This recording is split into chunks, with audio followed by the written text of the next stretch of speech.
Assalamualaikum warahmatullahi wabarakatuh.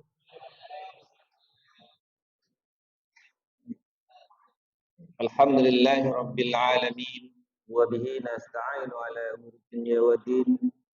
Allahumma shalli ala sayyidina Muhammad wa ala ali sayyidina Muhammad. Inna Allah wa malaikatahu yusalluna ala nabi. Ya ayyuhalladzina amanu sallu alaihi wa sallimu taslima. Allahumma afuun tuhibbul afwa fa'fu anni. Allahumma anta rabbi khalaqtani wa ana 'abduka wa ana 'ala ahdika wa wa'dika mastata'tu. A'udzu bika min syarri ma sana'tu. Abu laka bi ni'matika 'alayya wa abu laka bi dhanbi waghfir li fa innahu la yaghfiru dzunuba illa anta. Pada jamaah salat Isya dan salat tarawih Masjid Ar-Rahmah yang saya hormati, pada Bapak Ibu semuanya yang pada malam hari ini telah berjuang dengan sepenuh hati untuk terus mengikuti ibadah-ibadah dalam bulan suci Ramadan ini. Alhamdulillah pada malam hari ini kita dipertemukan kembali. Insya Allah pada malam hari ini saya akan mengangkat tema orang-orang yang bangkrut di akhirat nanti. Bapak Ibu semuanya, sebelumnya marilah kita panjatkan puji syukur kehadirat Allah Subhanahu wa taala yang terus memberikan rahmat serta hidayahnya kepada kita semuanya, sehingga pada malam hari ini kita masih diberikan kekuatan iman, Islam, kekuatan fisik sehingga masih bisa berjamaah di Masjid Ar-Rahmah ini. Tak lupa juga sholawat serta salam selalu kita sanjungkan hadirat junjungan kita Nabi besar Muhammad sallallahu alaihi wasallam. Suatu hari ketika Rasulullah sedang berkumpul dengan para sahabat, sedang ngariung, Rasulullah melontarkan sebuah pertanyaan kepada para sahabat. Wahai para sahabat, siapakah orang yang bangkrut? Tentunya sahabat pada menjawab, orang yang bangkrut adalah orang-orang yang punya usaha, usahanya terus pailit, akhirnya dia bangkrut. Yang tadinya kaya jadi miskin. Yang tadinya punya harta banyak, jadi tidak punya harta sama sekali. Itulah bangkrut, makna bangkrut di dalam dunia ini, seperti yang kita ketahui. Tapi kalau pengangguran mungkin tidak ada bangkrutnya, karena dia tidak punya usaha.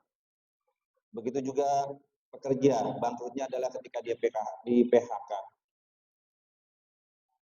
Sahabat pada bertanya-tanya, apa ya Rasulullah orang yang bangkrut itu?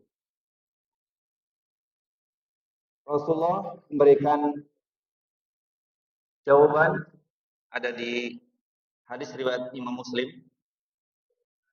Siap saja orang yang bangkrut. Yang pertama adalah orang yang nanti ke akhirat bangga dengan amalnya, bangga dengan pahala sholatnya, bangga dengan pahala puasanya, bangga dengan pahala zakatnya, bangga dengan semua amalan yang telah dia lakukan.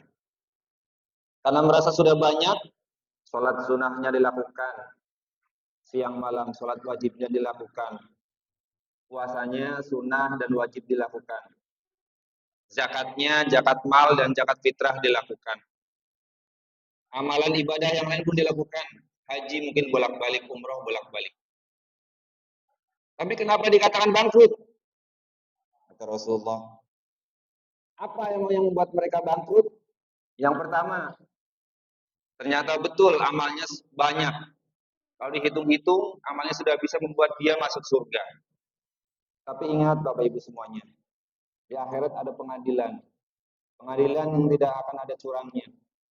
Pengadilan Allah Subhanahu wa taala. Yang pertama, apa yang membuat orang itu bangkrut? Ternyata yang membuat bangkrut adalah dia yang suka menyakiti orang lain. Menyakiti dalam arti apa? Suka mencaci, memaki, menghinakan, menghardik orang lain. Seolah-olah orang kan terendah. Hanya kita yang paling tinggi.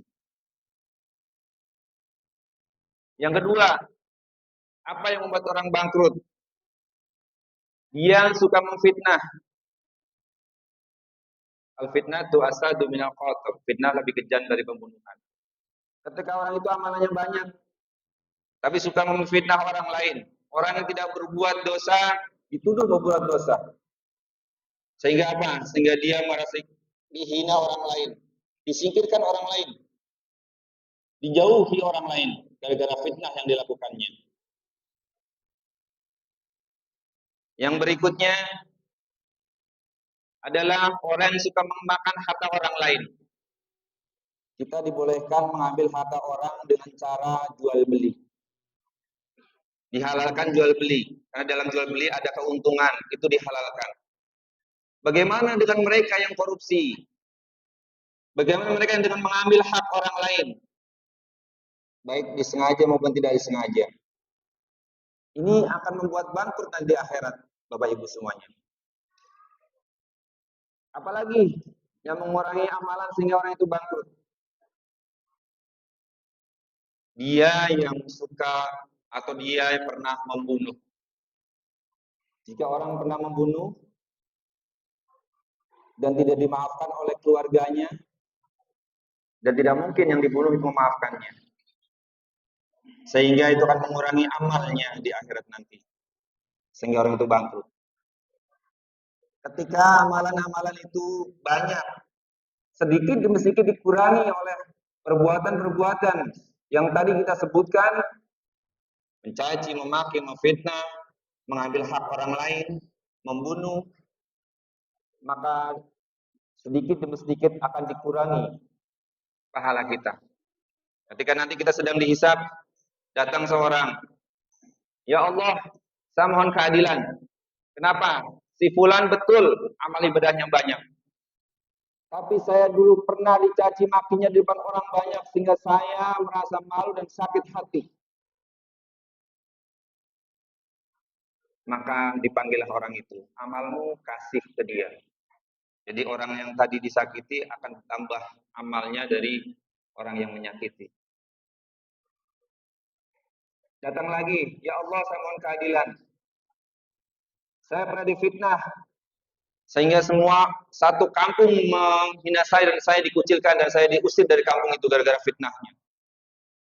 Mohon keadilan ya Allah. Maka dengan hal tersebut orang itu berkurang lagi pahalanya, dikasih ke orang yang tadi. Begitu juga memang orang itu tidak langsung membunuh, tapi dengan menyewa orang lain membunuh. Kalau sekarang ada pembunuhan karakter, ada pembunuhan jiwa, sehingga hilang jiwanya. Maka ini akan mengurangi amalan-amalan itu. Ya Allah, saya minta keadilan. Dikurangi lagi amalnya. Sedikit demi sedikit hilang atau habis amal baiknya. Yang lebih ini lagi, lebih sadis lagi adalah dosa-dosa orang yang disakiti tadi, yang difitnah tadi, yang dimaki tadi, yang diambil hartanya dengan tidak halal tadi, dosa-dosanya ditimpakan kepada dia yang memfitnah tadi. Hadirin jamaah Masjid Ar-Rahmah. Ayo, setelah kita tahu bahwa Rasulullah telah menyampaikan hadis ini kepada kita semuanya, jangan sampai amal yang kita kumpulkan yang sudah banyak ini tergerus, habis oleh perbuatan yang kadang-kadang kita tidak sengaja. Setelah kita tahu bahwa ini akan mengurangi pahala kita, ayo kita jaga. Jaga lisan kita, jaga perbuatan kita. Muslim itu bersaudara. Satu sama lain harus saling membantu. Ada satu perusahaan, yang lain membantu yang kesusahan. Ulurkan tangan kita kepada saudara-saudara kita yang belum mampu. Kita harus berbagi. Karena dalam berbagi ada keindahan.